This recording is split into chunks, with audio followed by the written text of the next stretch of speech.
Hello guys, कैसे हैं आप लोग। आई होप कि आप सभी लोग ठीक होंगे। मैं हूं अभिषेक और आप देख रहे हैं स्टडी विद अभिषेक। गाइस, सबसे पहले तो आई एम एक्सट्रीमली सॉरी कि मैंने आप लोगों के लिए आज प्रैक्टिस सेट अपलोड नहीं किया।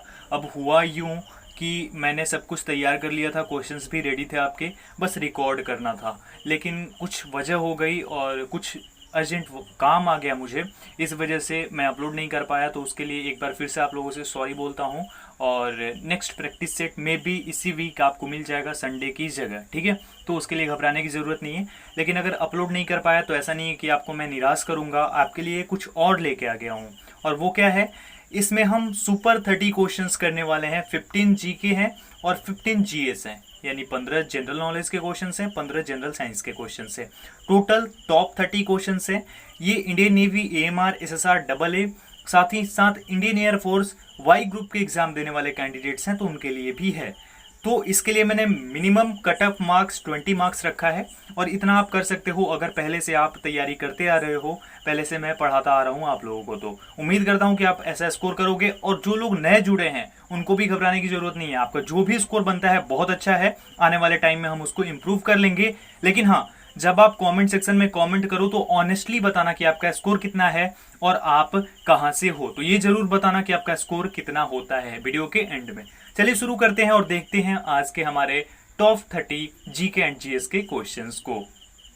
एक्सप्लेन करने वाला हूं, मतलब एक एक क्वेश्चन को जितना हो सके वो सब कुछ एक्सप्लेन करके मैं बता दूंगा जो चीजें आ सकती हैं आपके एग्जाम में, ठीक है। चलिए, पहला क्वेश्चन, टिहरी बांध किस राज्य में है? Tehri dam is in which state? Himachal Pradesh, Uttar Pradesh, Uttarakhand और जम्मू कश्मीर। राइट आंसर हो जाएगा गाइज ऑप्शन नंबर सी, यानी कि उत्तराखंड में। टिहरी बांध जो है ये उत्तराखंड राज्य में स्थित है। अब इसके बारे में थोड़ा सा जान लेते हैं। तो इसकी हाइट जो है वो है टोटल 260 मीटर। 260 मीटर इसकी हाइट है। साथ ही साथ इसकी लेंथ जो है, यानी जो लंबाई है इसकी, वो है total 575 metre. 575 metre Tehri dam की लंबाई है, यानी लेंथ है। और हाइट इसकी यानी कि ऊंचाई है 260 मीटर। तो याद रखिएगा, हाइट 260 मीटर है टिहरी बांध की और लेंथ यानी कि लंबाई 575 मीटर है, ठीक है। और ये उत्तराखंड में अवस्थित है। आगे बढ़ते हैं, दूसरा क्वेश्चन, भारत में बनाई गई पहली चलचित्र कौन सी है? Which is the first movie made in India? Alam Ara, Pundalik, Raja Harishchandra और देवदास। राइट आंसर हो जाएगा ऑप्शन नंबर सी, यानी Raja Harishchandra is the first movie made in India. ये पहली मूवी थी जो कि भारत में बनी थी और ये राजा हरिश्चंद्र थी। अब यहाँ पे कुछ चीजें मैं बता देता हूँ। इसके रचनाकार यानी इसको जो बनाया था जिन्होंने, उनका नाम था दादा साहेब फाल्के। आपने सुना होगा दादा साहब फाल्के अवार्ड के बारे में, जो कि इसी फिल्म क्षेत्र में ही दिया जाता है, तो वो उन्हीं के नाम पे दिया जाता है। तो इन्होंने ये बनाया था मूवी। और ये जो थी ये एक गूंगी फिल्म थी, यानी कि इसमें आवाज नहीं था, ये सिर्फ देख सकते थे, ठीक है। राजा हरिश्चंद्र आवाज के साथ जो बनी वो आलमारा थी। जो राजा हरिश्चंद्र थी ये 1913 में यानी 1913 में रिलीज हुई थी। इसकी रिलीज डेट 1913 थी। और जो आलमारा थी ये आई थी 1931 यानी 1931 में। 1931 में आलमारा आई थी जिसमें की आवाज भी थी, लेकिन राजा हरिश्चंद्र ये बिना आवाज की मूवी थी। और ये पहली मूवी थी भारत में। 1913 में दादा साहब फाल्के ने इसे बनाया था, ठीक है। आगे बढ़ते हैं, तीसरा, आपातकाल की घोषणा अधिकतम कितनी अवधि तक की हो सकती है? What is the maximum period of emergency that can be declare? 2 month, 6 month, 12 months और नो लिमिट। राइट आंसर हो जाएगा ऑप्शन नंबर बी, यानी 6 मंथ। ये 6 महीने की जो है आपातकाल की, अधिकतम नहीं, एक चीज यहां पे ध्यान दीजिएगा, ये अवधि है 6 महीने की। लेकिन अगर आप अधिकतम के लिए कर सकते हैं तो अधिकतम के लिए ऐसा भी नहीं है कि कोई सीमा नहीं है। इसके लिए 3 ईयर्स की एक सीमा है, 3 ईयर का एक पीरियड है। इस टाइम तक अधिकतम आपातकाल की घोषणा हो सकती है, लेकिन इसको बार बार रिव्यू करना पड़ेगा हर 6 मंथ में, यानी कि हर 6 महीने पे आपको रिव्यू करना पड़ेगा, ठीक है, जो भी इमरजेंसी लगाएगा उसे, ठीक है। चलिए आगे बढ़ते हैं, संसार की सबसे ऊंची चोटी कौन सी है? Which is the highest peak in the world? Kanchenjunga, K2, Mount Everest और माउंट एप्स। राइट आंसर हो जाएगा ऑप्शन नंबर सी, यानी कि माउंट एवरेस्ट। माउंट एवरेस्ट जो है ये क्या है? संसार की सबसे ऊंची चोटी है। और इसकी लंबाई कितनी है? समुद्र तट, जो समुद्र तल है उससे हमारी जो ये माउंट एवरेस्ट है इसकी ऊंचाई कितनी है 8848 मीटर, 8848 मीटर ये इसकी ऊंचाई है। ठीक है, आगे बढ़ते हैं 5वें नंबर की ओर। 5वां हमारा क्वेश्चन है, तुम मुझे खून दो मैं तुम्हें आजादी दूंगा, ये क्रांतिकारी शब्द किसके हैं? You give me blood I will give you freedom, whose revolutionary word are these? Jawaharlal Nehru, Bal Gangadhar Tilak, Subhash Chandra Bose and Ram Bihari Bose. Right answer option C, Subhash Chandra Bose ने ये क्रांतिकारी नारा दिया था, तुम मुझे खून दो मैं तुम्हें आजादी दूंगा। आगे 6 नंबर, उच्च न्यायालय के क्षेत्राधिकार को कौन बढ़ा सकता है? Who can extend the jurisdiction of the high court? मुख्यमंत्री, राज्यपाल, प्रधानमंत्री और राष्ट्रपति यानी प्रेसिडेंट। अब यहाँ पे थोड़ा सा देखिएगा, मैं थोड़ा कंफ्यूज हूं, मे भी अगर गलत हो तो आप लोग सही जरूर कर देना कमेंट सेक्शन में। लेकिन जो संसद है ये कानून बना के और इसके अधिकार को, अधिकार क्षेत्र को बढ़ाती है, इनमें से कोई नहीं, संसद जो है ये बढ़ाती है उच्च न्यायालय के क्षेत्राधिकार को। अभी भारत में वर्तमान में टोटल उच्च न्यायालयों की संख्या 24 है, टोटल 24 हाई कोर्ट्स हैं। ठीक है, जिनमें कि 3 सार्वजनिक हैं और टोटल हमारे पास है 24 हाई कोर्ट्स। ठीक है, और इनकी जो अधिकार क्षेत्र है यानी क्षेत्राधिकार जो है उसे संसद कानून बना के इसकी सीमाओं को बढ़ा सकती है। ठीक है, आगे बढ़ते हैं। 7 नंबर है, भारत में किस राज्य की कुल भूमि के 90% भाग में वन है? 90% of the total land of which state in India has forest? Arunachal Pradesh, Madhya Pradesh, Assam और मिजोरम। राइट आंसर हो जाएगा मध्य प्रदेश यानी option number B. Madhya Pradesh जो है इसके कुल 90% भाग में वन है, यानी कि जो इसका टोटल क्षेत्रफल है उसका 90% क्या है? वन है। ठीक है, वन क्षेत्र है और 10% में ही बाकी चीजें हैं। और एक और चीज बता देता हूं कि ये भारत का नंबर 1 राज्य है जिसमें कि सबसे अधिक जो है वन क्षेत्र है। सबसे अधिक वन किसमें है? मध्य प्रदेश में ही है। ठीक है, चलिए आगे बढ़ते हैं। 8 नंबर है, लोकसभा में किस राज्य के सबसे अधिक सदस्य हैं? Which state has the maximum members in the लोक सभा यानी पार्लियामेंट? महाराष्ट्र, बिहार, मध्य प्रदेश और उत्तर प्रदेश। राइट आंसर हो जाएगा हमारा गाइस इसके लिए ऑप्शन नंबर डी यानी कि उत्तर प्रदेश। उत्तर प्रदेश जो भारत का राज्य है इसमें इसके सबसे ज्यादा सदस्य हैं, टोटल 80 मेंबर्स लोकसभा में अकेले उत्तर प्रदेश से आते हैं। ये सबसे बड़ा लोकसभा का क्षेत्र है। और एक और चीज बोला जाता है कि जो यहाँ पे सबसे ज्यादा सीट्स जीतता है उसकी ही सरकार केंद्र में बनती है। इतना महत्वपूर्ण है उत्तर प्रदेश। और जनसंख्या के दृष्टिकोण से भी सबसे अधिक जनसंख्या उत्तर प्रदेश की है और साथ ही साथ वहां के मुख्यमंत्री अभी वर्तमान में योगी आदित्यनाथ हैं और वहां पे भारतीय जनता पार्टी यानी बीजेपी की गवर्नमेंट है। ठीक है, आगे बढ़ते हैं।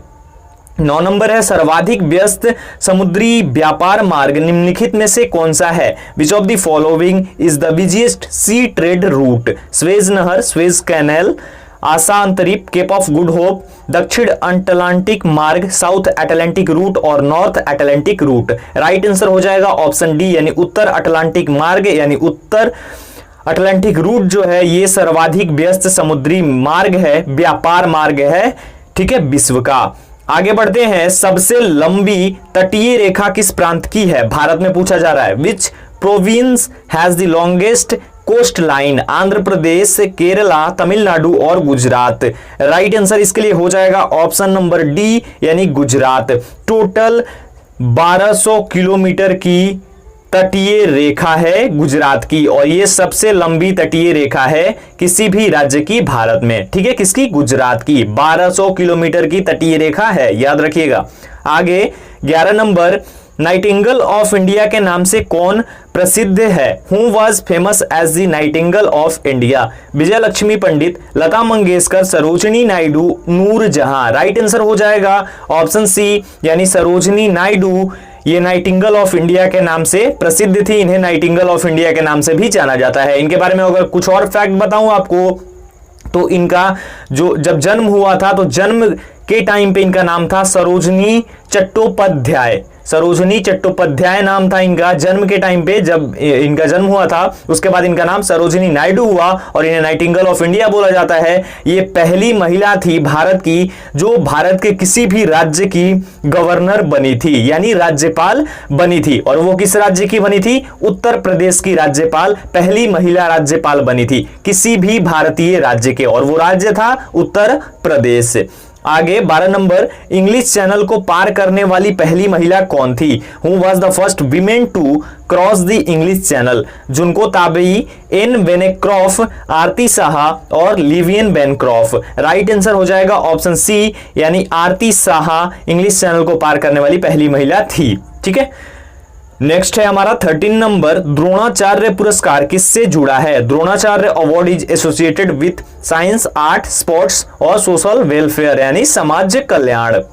राइट आंसर हो जाएगा ऑप्शन सी, यानी कि खेलकूद से संबंधित है। द्रोणाचार्य ये अर्जुन के गुरु का नाम था, अगर आपने महाभारत देखा होगा तो उसी के नाम पे आधारित है, ये खेलकूद से संबंधित है। और खेलकूद में जो कोचेज अच्छा प्रदर्शन करते हैं, उनके द्वारा शिक्षित खिलाड़ी अच्छा प्रदर्शन करते हैं, उन्हें ये अवार्ड दिया जाता है। कौन सा? द्रोणाचार्य अवार्ड। अब इसके बारे में अगर कुछ फैक्ट बताऊं आपको तो इसकी स्थापना हुई थी 1985 में। 1985 में शुरुआत हुई थी। अभी तक टोटल 104 लोगों को मिल चुका है ये अवार्ड, 1985 से लेकर के अभी 2020 तक। ठीक है, अगर आगे हम बात करें तो इसमें जो राशि होती है, यानी प्रत्येक अवार्ड में जो आपको मिलता है उसमें राशि भी आपको मिलती है, तो वो टोटल राशि होती है 5 लाख की। 5 लाख रुपए आपको मिलते हैं इसमें। ठीक है, द्रोणाचार्य पुरस्कार जिसे भी मिलेगा उसे 5 लाख रुपए का इनाम मिलता है। ठीक है, चलिए 14 नंबर,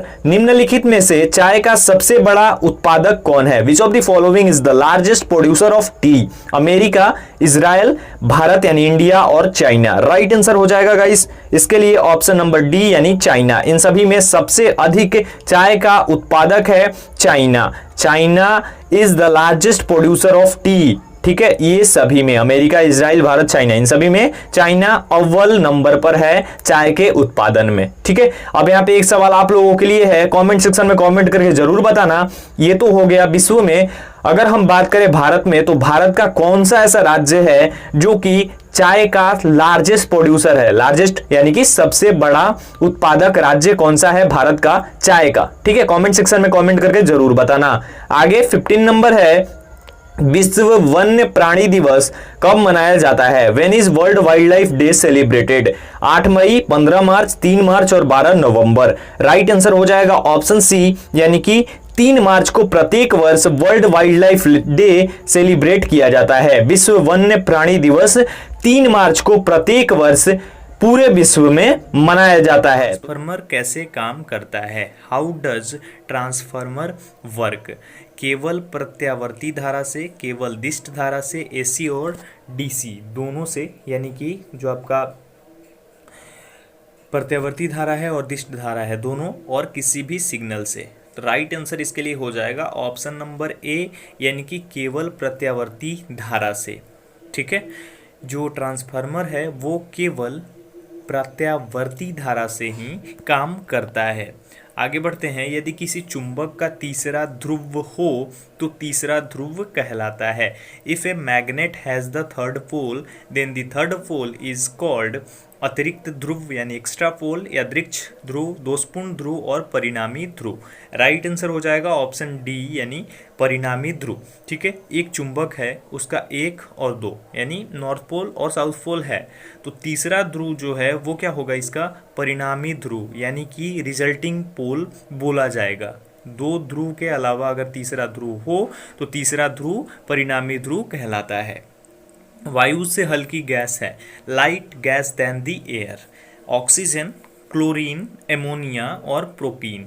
राइट आंसर हो जाएगा इसके लिए गाइज ऑप्शन नंबर सी, यानी कि अमोनिया। अमोनिया जो है वो वायु से भी हल्की गैस होती है, लाइट होती है वायु से भी, यानी ऑक्सीजन से भी, सॉरी एयर से भी हल्की होती है।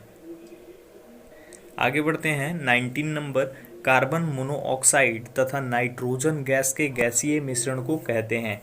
The gaseous mixture of carbon monoxide and nitrogen gas is called coal gas, producer gas, जल गैस यानी वाटर गैस और प्राकृतिक गैस। राइट आंसर इसके लिए हो जाएगा ऑप्शन बी यानी प्रोड्यूसर गैस। कार्बन मोनोऑक्साइड तथा नाइट्रोजन गैस के गैसीय मिश्रण को यानी कि गैसियस मिक्सचर को बोला जाता है क्या? Producer gas. Carbon monoxide nitrogen gas के गैसियस मिक्सचर को क्या बोला जाता है? प्रोड्यूसर गैस बोला जाता है। आई होप कि आप लोग अच्छे से समझ रहे होंगे। 20 नंबर, निम्नलिखित में से कौन सा ईंधन न्यूनतम पर्यावरणीय प्रदूषण उत्पन्न करता है? Which of the following fuel generates minimal environmental pollution? Diesel, coal यानी कोयला, hydrogen and kerosene. Right answer option number C यानी हाइड्रोजन। हाइड्रोजन जो है ये न्यूनतम यानी सबसे कम पर्यावरणीय प्रदूषण उत्पन्न करता है, यानी hydrogen generates the minimum fuel environmental pollution.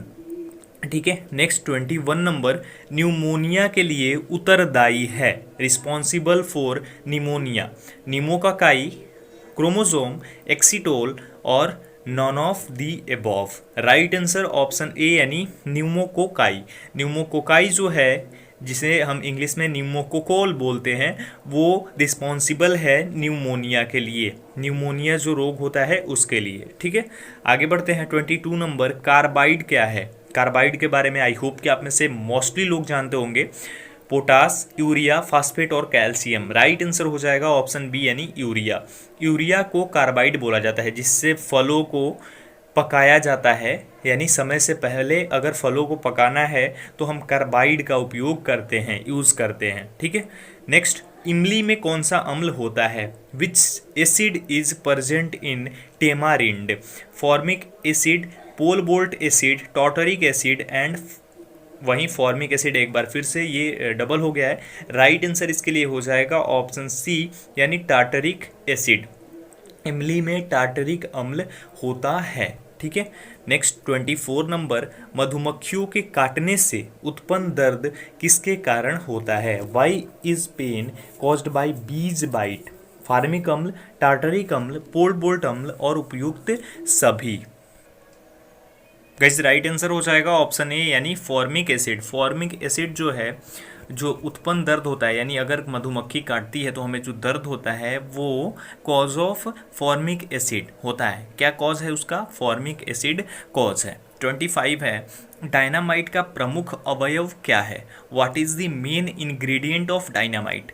Plutonium, nitroglycerine, uranium and gas. Right answer हो जाएगा इसके लिए गाइस ऑप्शन पी यानी नाइट्रोग्लिसरीन। नाइट्रोग्लिसरीन जो होता है ये इंग्रेडिएंट होता है मेन डायनामाइट का। डायनामाइट के बारे में आपने सुना होगा, तो डायनामाइट का जो मेन इंग्रेडिएंट होता है वो होता है इसके लिए आपका ऑप्शन नंबर बी यानी नाइट्रोग्लिसरीन। नाइट्रोग्लिसरीन ही इसका प्रमुख अवयव है। ठीक है, इस टाइप के क्वेश्चंस आपके नेवी के एग्जाम में पूछे जाते हैं mostly.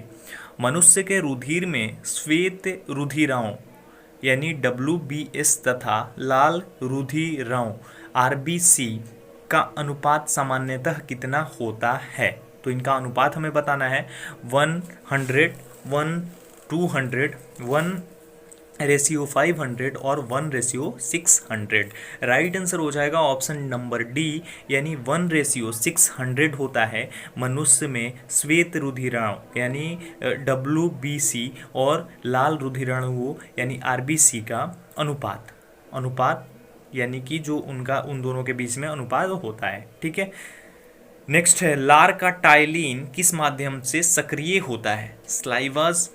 Ptyalin is active with which medium? अक्षीय क्षारीय, अधिक क्षारीय, अधिक अम्लीय, हल्का क्षारीय और हल्का अम्लीय। राइट आंसर हो जाएगा ऑप्शन नंबर डी यानी हल्का अम्लीय। लार का टाइलिन जो है वे हल्का अम्लीय माध्यम से सक्रिय होता है यानी एक्टिव होता है।